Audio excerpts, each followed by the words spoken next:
আসসালামু আলাইকুম everyone, welcome back to my channel. আমি রুমঝুমস কিচেন থেকে বলছি। আজকে আমি বানাতে চলেছি সরষের ভর্তা।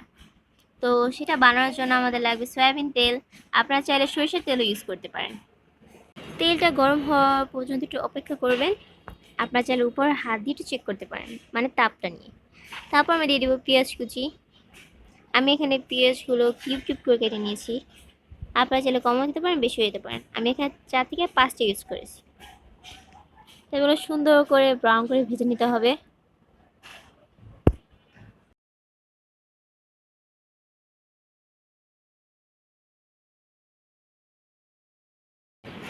চেষ্টা করবেন অনবরত নেড়ে দেওয়ার, না হলে নিচে লেগে যাওয়ার সম্ভাবনা আছে বা পুড়ে যাওয়ার সম্ভাবনা আছে। এ দেখুন, এগুলো যখন ব্রাউন কালার হয়ে গেছে তখন আমি অনবরত নাড়ছি, না হলে এগুলো কালো হয়ে যেতে পারে বা পুড়ে যেতে পারে।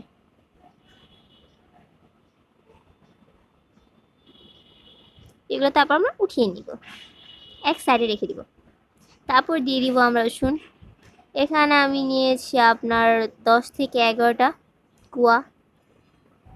আমি আমি জানি না অন্যদের ভাষায় কি বলে, বাট আমাদের এখানে রসুনের কুয়াই বলে। এই দেখুন, এরকম করে ব্রাউন করে ভেজে নেবেন। যেহেতু তেলটা আগে থেকে গরম ছিল, তাই এটা দেওয়ার সাথে সাথে অনেক কালার হয়ে গিয়েছে। এগুলো এখন আমরা ব্লেন্ডার জারে দিয়ে দিব। ব্লেন্ডার জারে দেওয়ার পর আমরা এগুলো ব্লেন্ড করে নিয়ে আসি। এই দেখুন, তারপর আমি দিয়ে দিব এখানে মরিচ, শুকনো মরিচ দিয়েছি আমি।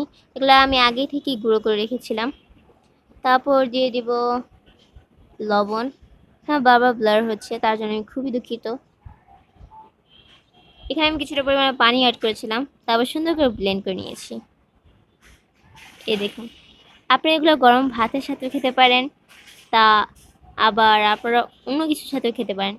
আল্লাহ হাফেজ এভরিওয়ান।